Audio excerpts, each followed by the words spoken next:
full hour. So we should have plenty of opportunity to talk amongst ourselves, to have conversations about potential projects, and plenty of time for questions. I can't promise that we have all of the answers right now, but we are definitely going to ask the questions if we don't know. So for those of you who don't know me, my name is Jessica Parks. I'm the interim executive director here at the Anchorage Coalition to End Homelessness. And today we're going to talk about the fiscal year, fiscal year 26, in that it's happening in 26. If you looked over the NOFO, you know this is actually the 24-25 funding being allocated this year for the Youth Homelessness Demonstration Project, or YHDP grant program. For a little bit of history, Anchorage is a YHDP community. We were part of the first round of YHDP funds that came out from HUD. This was back before the coalition even had staff to do this. So Covenant House was the primary lead as we were putting together the first round of YHDP, and we have been successfully renewing our YHDP funds since then as part of our core COC funding. So this opportunity is open for communities that have been funded in the past to come in and ask for another round of YHDP funding. So that's our plan this year, is to come in and have some good competitive applications to get a second round of YHDP for Anchorage. Some of our goals for today, we're hoping to be able to provide resources to assist applicants that are submitting an application or feel like they might want to submit an application. We'll talk a little bit about the NOFO itself. We'll look at our local competition timeline. I will stress now, and will stress throughout this presentation, HUD has not released a lot of information about this NOFO. So the timeline is very tentative until we get some of those instructions back from HUD, and then we'll have time at the end for Q&A. We'll also start populating on our website a frequently asked questions document. So if we get questions today, we'll put them on there. If we get questions that we don't know the answers to, we'll be reaching out to HUD or to other community partners to get those answers back to you all. We do have a website, or a web page on our website set up for this. It is aceh.org/YHDP. There's also a link there from the regular COC competition page to get there. So if you're on the wrong one, it will tell you, here's where you go to talk about YHDP. I also have a link in here, and this presentation will be shared, a link to this NOFO. The ICA, aka HMIS Data and Reports page. This is an important resource for anyone who isn't familiar with HMIS and hasn't done a lot of work in that system or with projects in that system, to understand a little bit more about what you're getting yourself into with an application into this project. And then, of course, our email, grants@aceh.org, if you have any questions or want to have technical assistance or conversations about your potential projects. So what is a NOFO? A NOFO is a Notice of Funding Opportunity, NOFO. This particular NOFO is a community-wide application process to support programs serving transition-age youth. Transition-age youth are youth aged 18 to 24 in our community within our continuum of care. There's an overarching goal of ending homelessness for transition-age youth in this project. As I shared, we were awarded these funds in the first round of YHDP, and we're eligible to apply to receive additional funds this year. There's some goals that are set in this particular NOFO. They're a little bit different than what is in the core continuum of care grant NOFO, which is open right now. So the 5 primary goals of this NOFO are to prevent and end youth homelessness through a coordinated approach.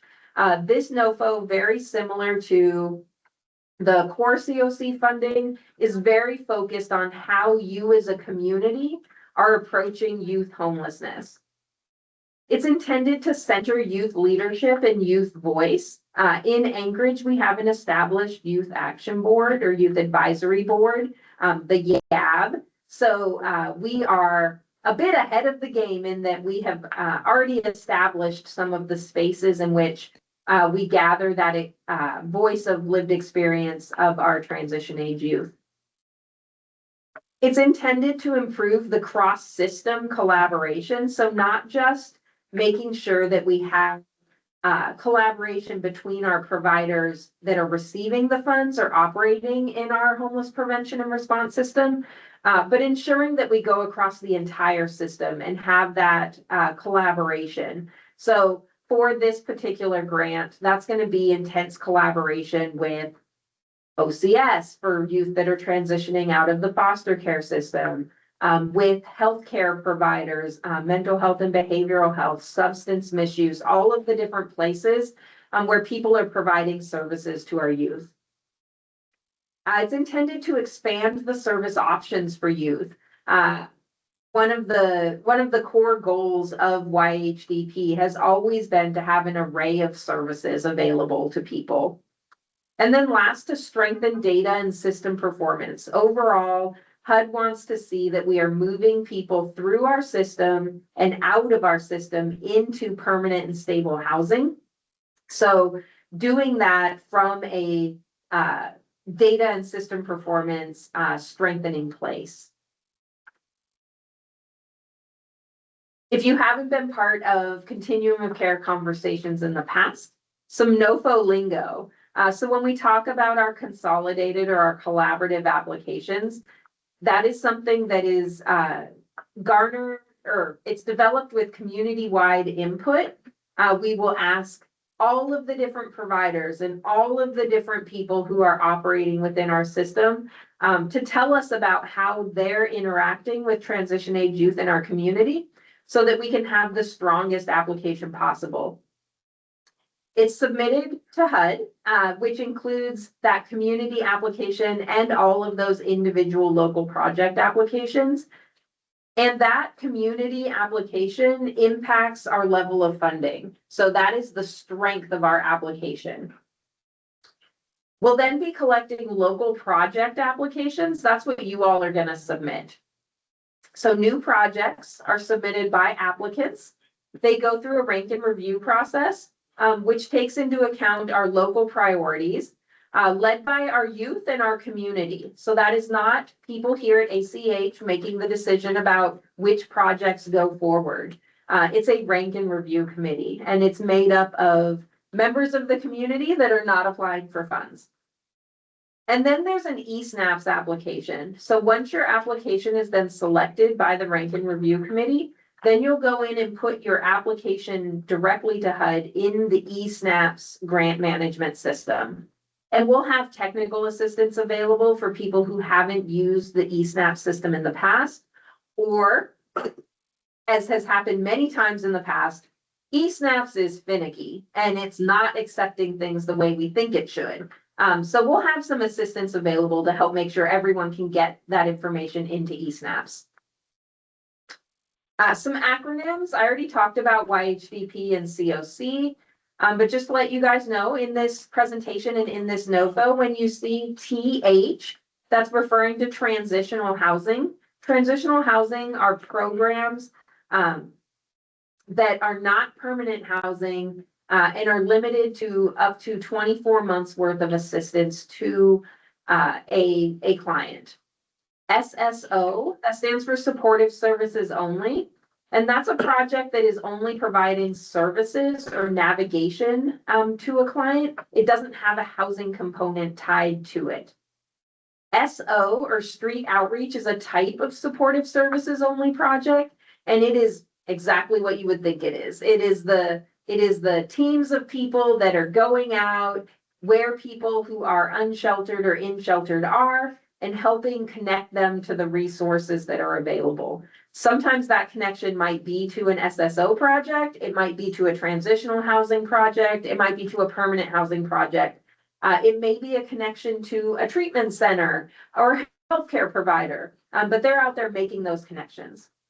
And then CE, which everyone probably knows, stands for coordinated entry. Coordinated entry is the way that all of these referrals to these different projects are made. So the core aspect of coordinated entry is a coordinated assessment that happens to determine what is a good match for that person and how should they be prioritized for a referral into a project.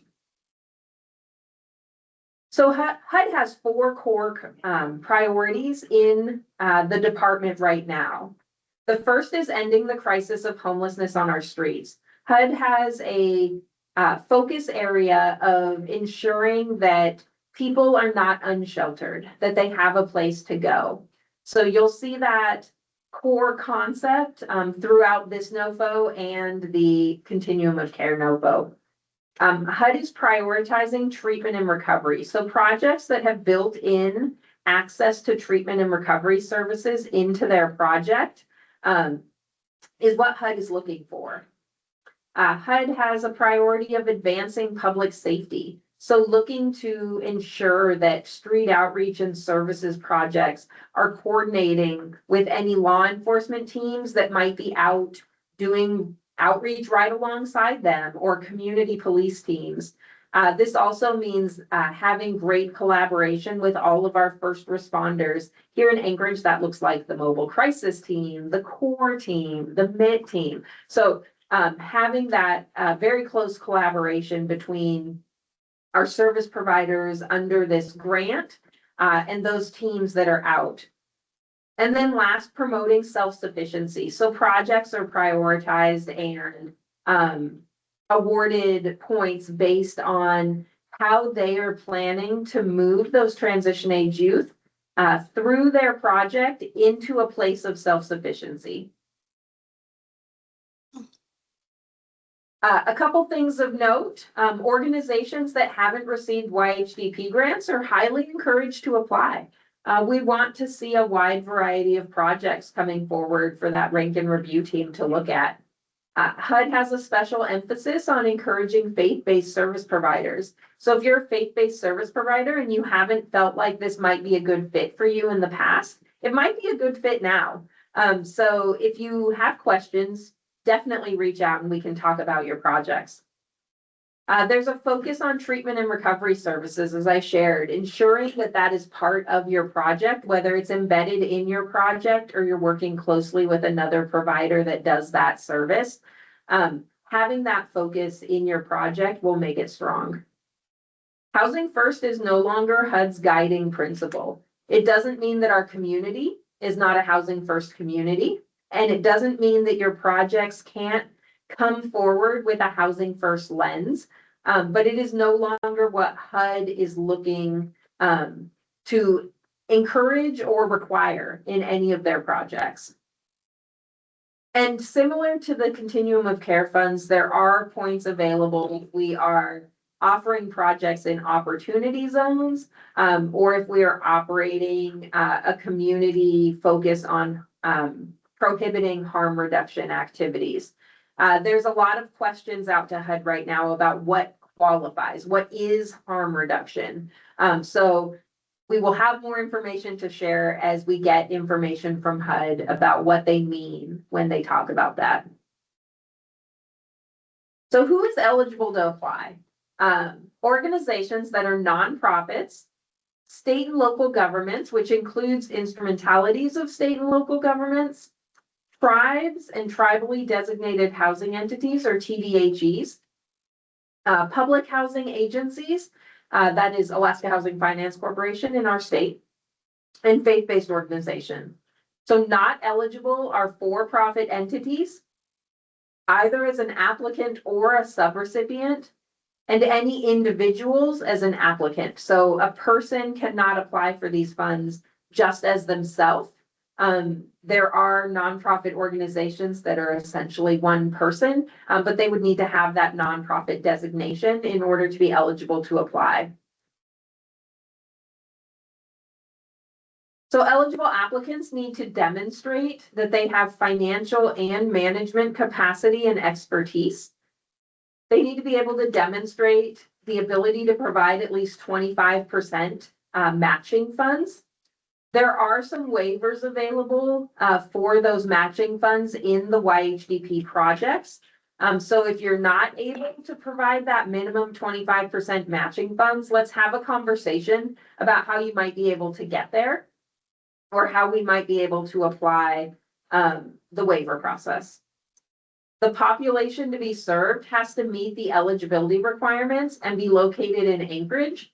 There are some flexibilities in YHDP that do allow outside of our general service area if it's part of a collaboration and partnership with an organization providing services in Anchorage. But primarily a project that the population to be served is meeting your eligibility requirements. A commitment to use ACEH, the coordinated entry prioritization list, and to advance the HUD priorities as listed in the NOFO.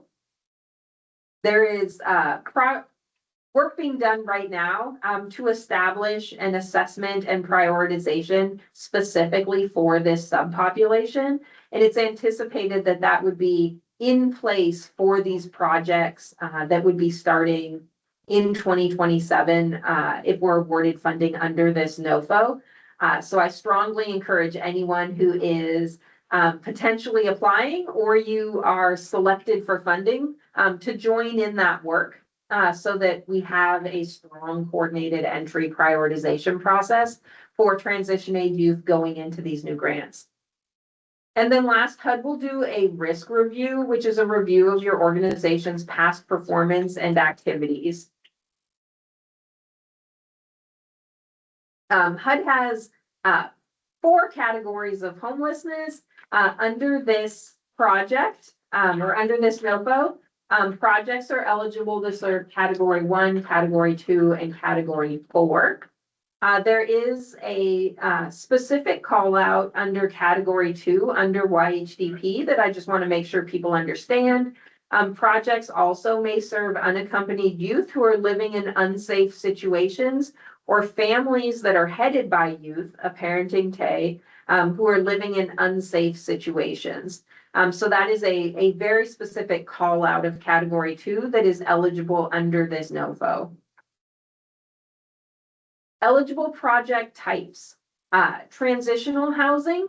So as I already explained what transitional housing is, transitional housing can be scattered site or site-based. So it could be one location where you have multiple transition age youth participating in a transitional housing project, or it could be something like a master lease by an organization where you have people living throughout the city and your case management services are coming to them, or they're coming to you in a central location.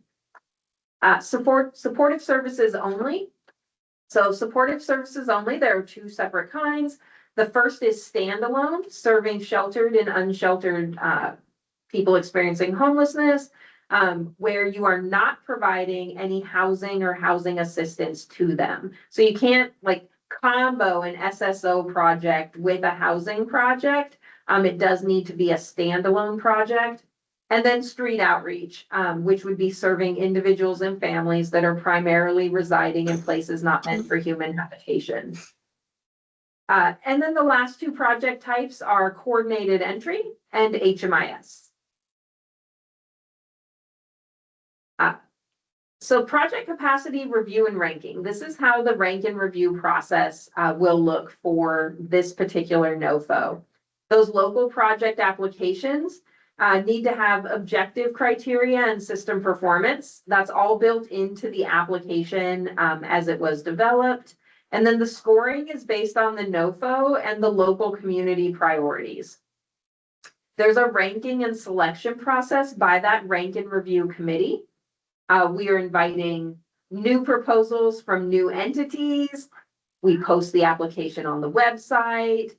We'll attach all of those projects with all of that ranking info. All of the projects will then be evaluated and scored by that committee. We'll notify applicants if their project has been selected to move forward. And then last, if your organization is not applying for funds, think about serving on that rank and review committee. Michaela's beating the drum there. Please. I think having our community's expertise in the room as those conversations are happening is really important. Because like I said, the scoring is based on that NOFO, but it's also based on our local community priorities and where we've identified gaps in our system that this funding could help us meet. This slide is exactly the same slide as our continuum of care competition, because again, 25% match. I want to call out that what can count towards match is what we call cash match, which isn't necessarily a fistful of hundreds. It is money that is coming to you either by donations or grants through philanthropy, corporate support, or other governmental grants. If it is a federal fund that you are looking to use as match, please reach out and talk to us first. Some federal funds are eligible to be used as match, but many of them are not. The other way that you can meet that in-kind obligation or meet that match obligation is with in-kind support. That in-kind support can be a donation of goods or services.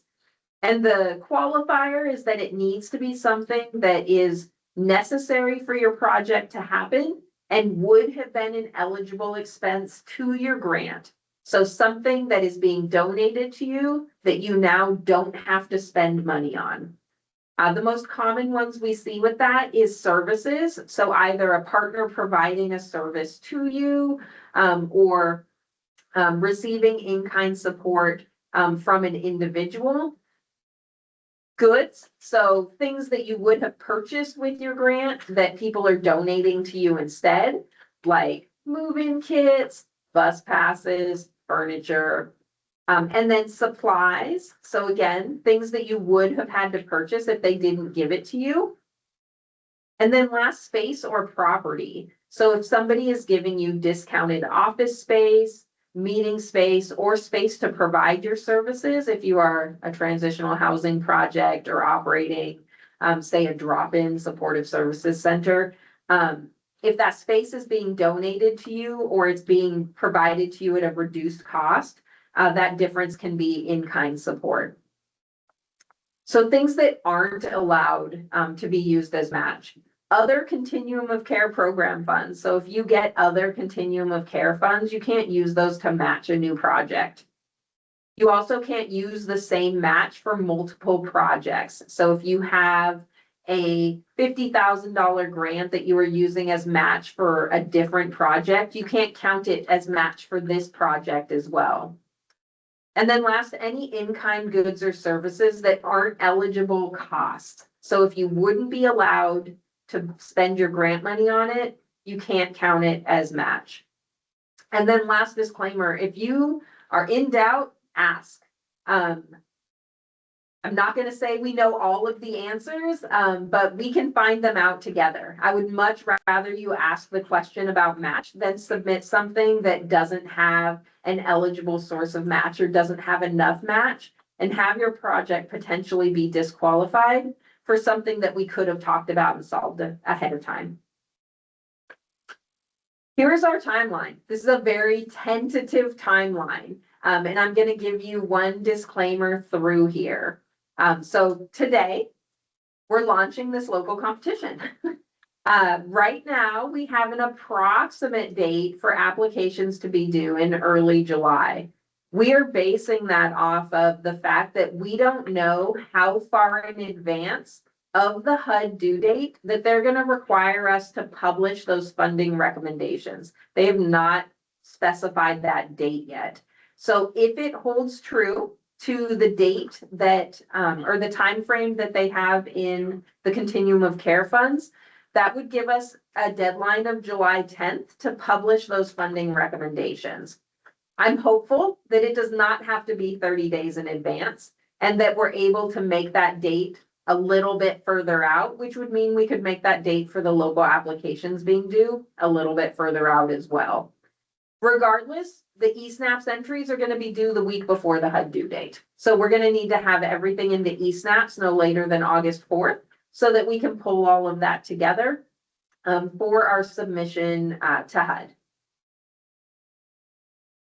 We also will have technical assistance sessions. We will have some sessions in, that should say June/July.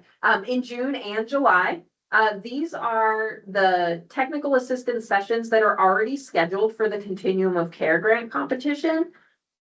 It's all going to be at the same time. It's just open office hours for people to pop in and ask questions.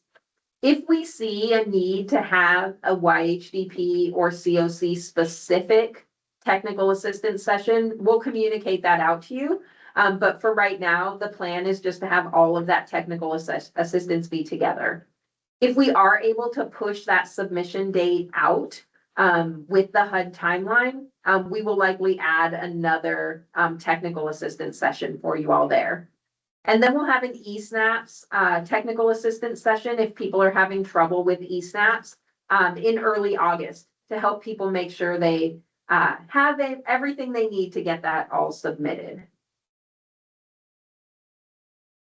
So that is the end of what I have now. I'd love to be able to answer any questions people have right now, or if you want to talk a little bit about a project that you are planning, this is the time. I will stop presenting so we can all see each other. Go ahead, Pastor Adrian.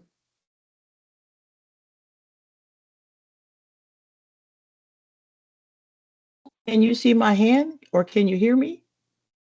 I can hear you. I did see your hand. Oh, thank you so much. This is Pastor Adrian.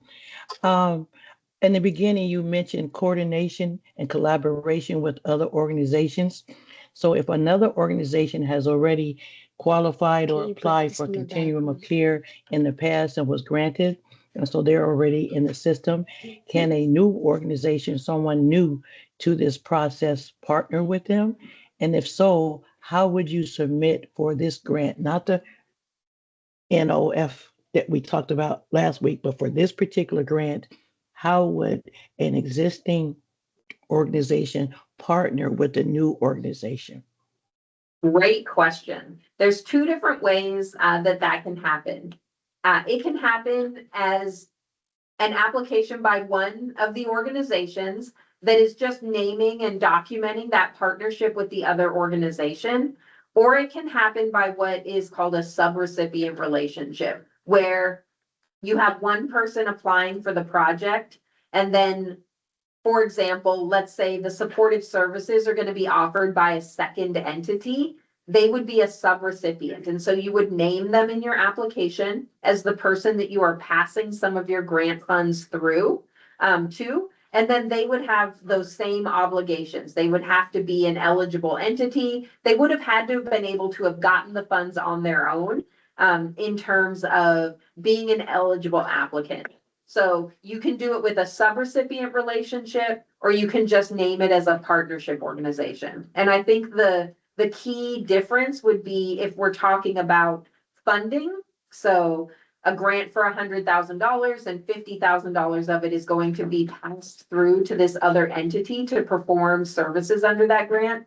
That is a subrecipient relationship versus $100,000 grant that is funding the project. And then this second entity is just operating alongside you. You're not passing money through to them. So those would be the two differences, but that's how you would document that in your application.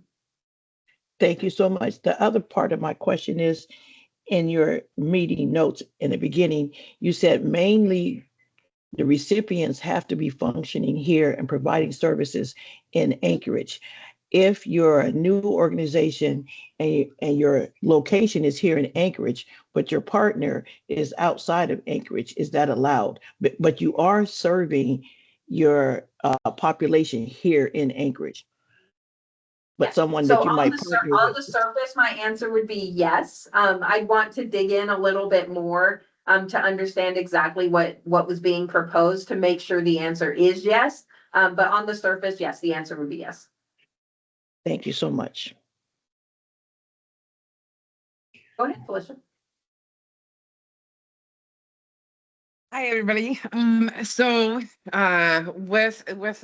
the youth homelessness, my nephew, and this was about 3 years ago, through Covenant, actually had received the grant where they helped provide housing for 1 year. The thing is there was no follow through throughout that year.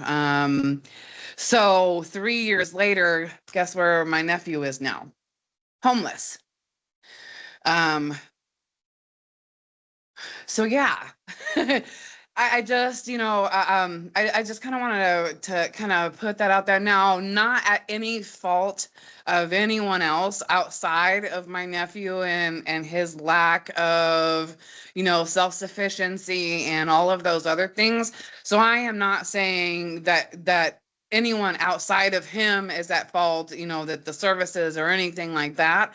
I just think that if there had been more follow through that year and more, because nobody followed through with him. Nobody said, "Oh, okay, well, yeah, your rent is paid for a year. So what do you plan on doing? How do you, to go ahead and teach this young man, how we save. Go ahead and he could have already that entire year because he was working a full-time job.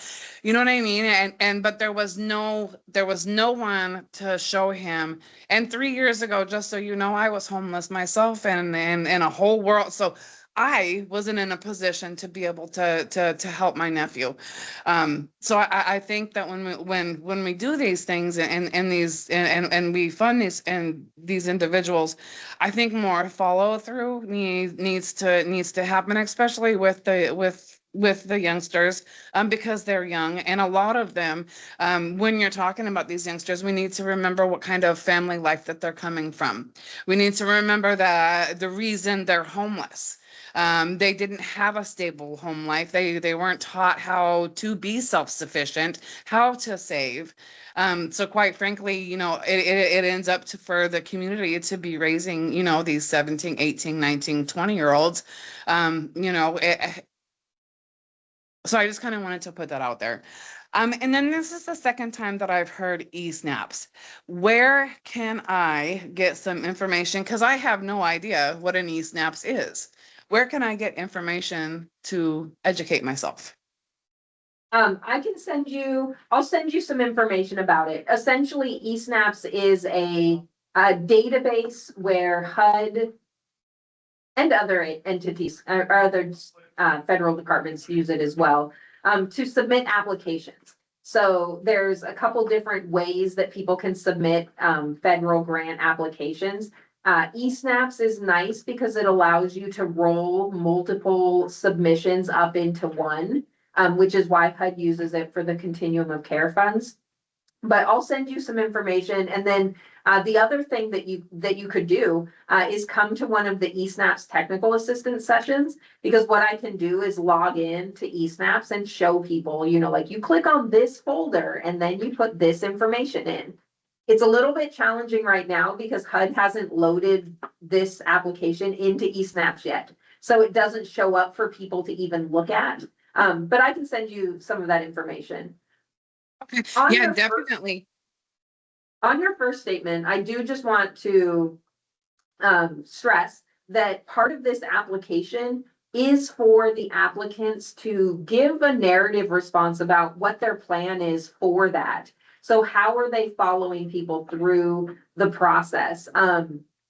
One challenge is that this grant, in the past, it does, and so our existing YHDP grants do fund some permanent housing, but this isn't funding permanent housing, and so it would all depend on that particular entity's, what we call their aftercare plan for how they're allowed to continue those supports up to 6 months after a person exits. So what does that look like? How are they ensuring that someone is set up for success? So if you're part of the rank and review committee, that will be a part of the application that people can look at when they're making their evaluation of projects to go forward.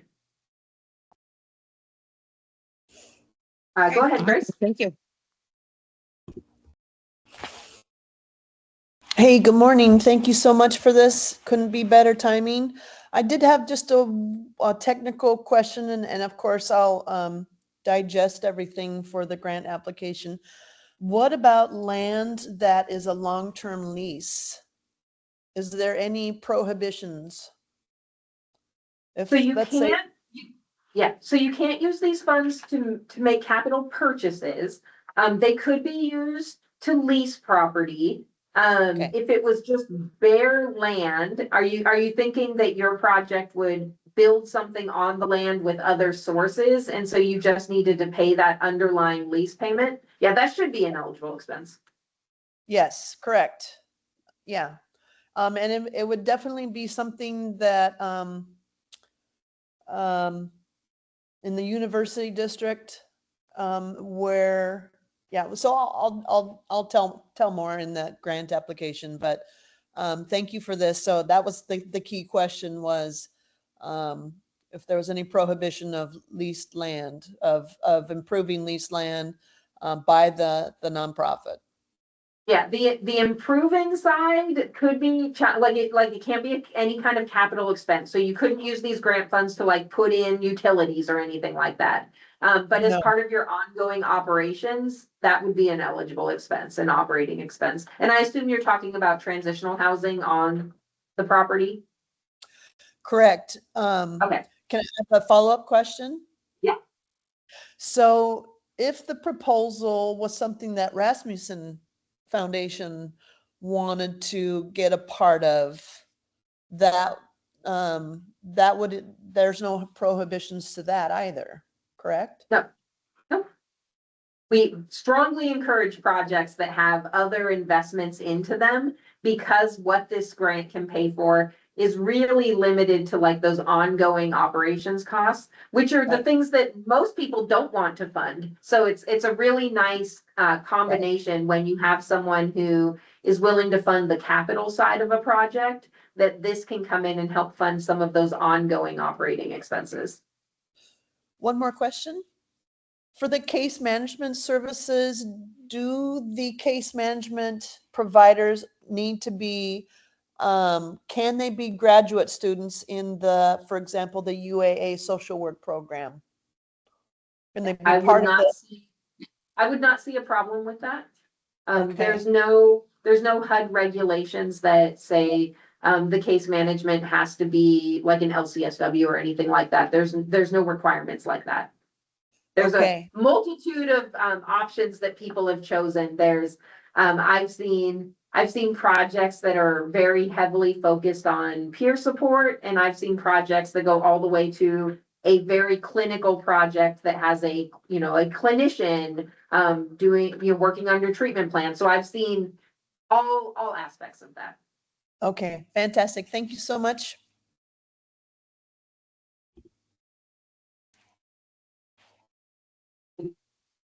Yeah, thanks for doing this.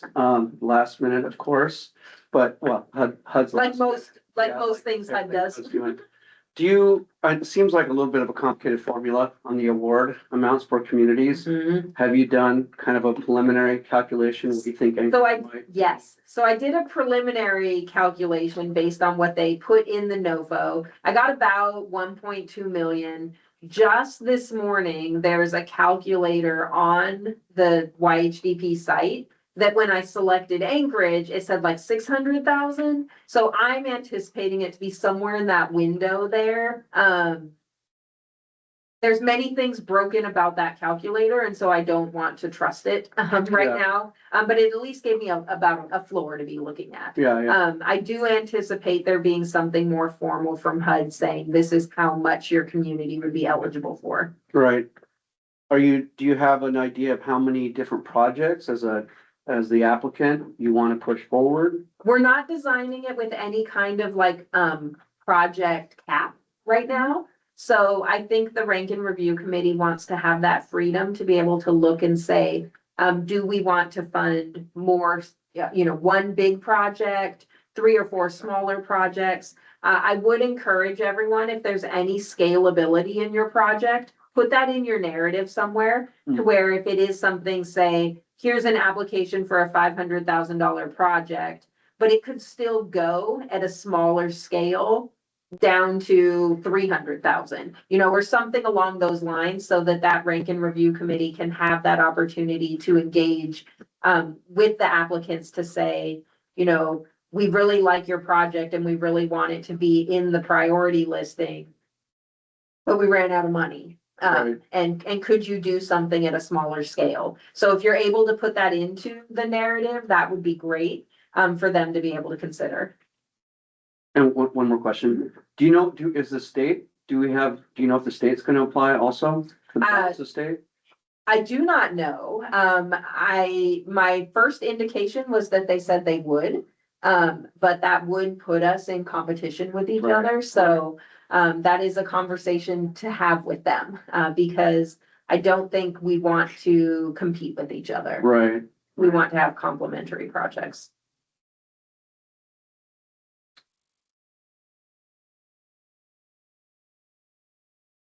Yeah, go ahead, Allison. I Yeah, will say so, from the other side of that question, sorry, just a minute, Allison. I have not heard that the state of Alaska or the municipality of Anchorage, although I saw Darcy on, intend to apply as an applicant, Mhm. because they would be an eligible applicant as well, and I've not heard that.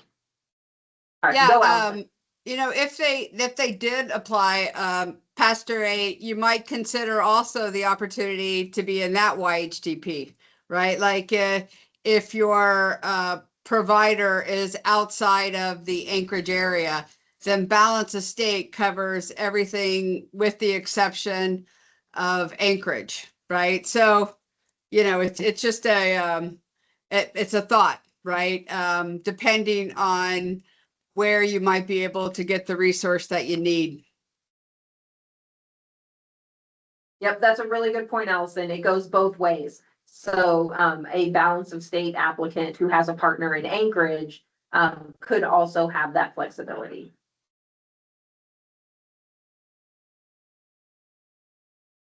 Thank you for that, Allison, for that point. A little bit narrow focus. If we're a new organization, and to address the young lady about her nephew, we do both housing and services, continuum care of services. Can you partner with more, when you submit your application, can you partner with more than one existing agency? Yeah, absolutely.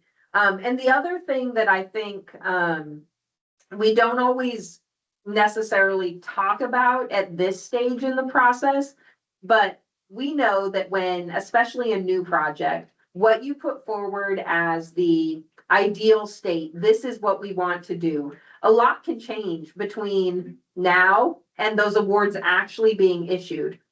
So I don't want people to think that they don't have not all the flexibility in the world, but some flexibility to go back to HUD and say, I actually need to shift some dollars a little bit between these categories. You have some freedom to do that. As long as you're still serving the population that you said you were going to be serving, and your project is substantially the same. You do have flexibility between budget line items. You always have the flexibility to bring in new partners. Maybe there's an organization that doesn't even exist today, that next year is the premier person to be partnering with. So you always have that ability to bring in new partners.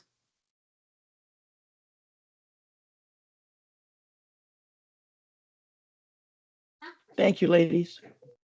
Of course. Well, Sasha's been putting in the chat some links to where you can find some of these resources on the website already. I'm gonna look over across the table at Michaela and say, I believe the plan is to launch the project application this afternoon. So it will be out on the website this afternoon. There will be a jot form, electronic submission, as well as a PDF version, whichever way you want to submit. As I shared, I'm happy to sit down and have conversations with anyone who might want to talk more about their potential project or how it might fit in with other potential projects that are being put forward. And yeah, go ahead, Michaela. Hi, I actually just want to say that Sasha, amazing, got to it before we even said anything, already posted the jot form application and the PDF application on that aceh.org/YHDP. All right, so application is out there. Like I said, timeline to be determined based on what we hear back from HUD on some of those deadlines. If we do not have to have those project notifications and publications done 30 days in advance of the submission date, we will definitely be more flexible with that close date. But we're operating right now under the idea that we have to have everything 30 days before it's due. And this project is due before the other COC project is due. So it came out later, it's due before. I love HUD. So we'll snip that part out of the recording. End of day the 6th, is that early?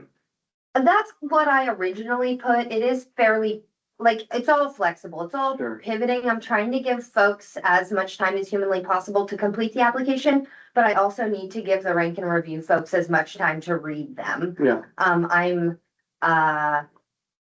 recruiting young people, ages 18 to 25, a part of the Anchorage Youth Action Board, who go to school and have jobs and do all those things too. So I'm trying to also give them enough time to be able to meaningfully engage with each application. The 6th would be great, so I could give them enough time. But Yeah. like I said, it'll move depending what.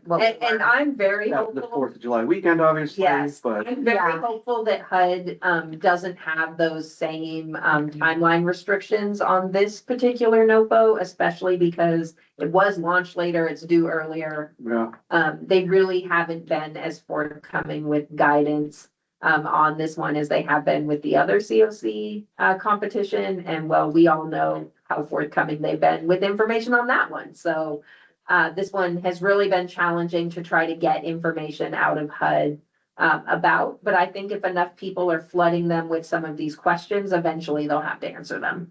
So yeah, I feel pretty hopeful that we'll have clarity on that within the next week and know what that actual due date will be.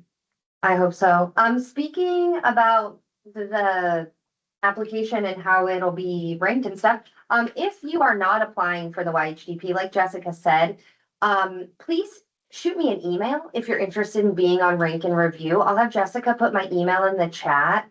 It's just mfranklin@aceh.org. mfranklin@aceh.org.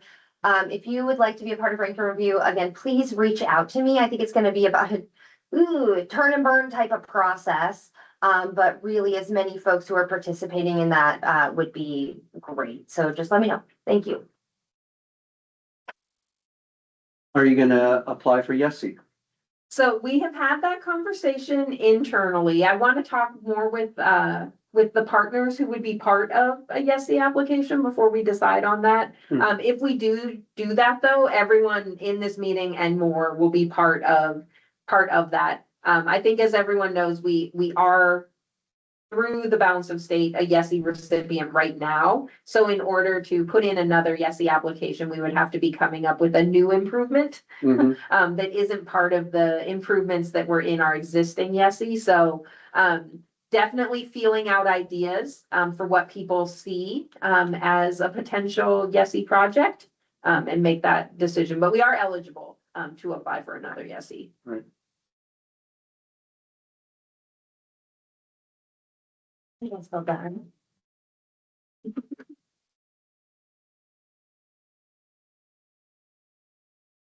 Thank you everyone for coming. The recording of this will go out on the website as well. And like I said, we're gonna start putting from Allison. We're gonna start putting together frequently asked questions documents. So as we get questions from potential applicants or get answers back from HUD, we can get that information out to you all as well. And if you want to have a chat about your potential project, just reach out and happy to sit down. Thank you. Thanks, everyone. Oh, Darcy, shoot me an email. I'm really bad at this. Darcy, send me an email. I- Thank you.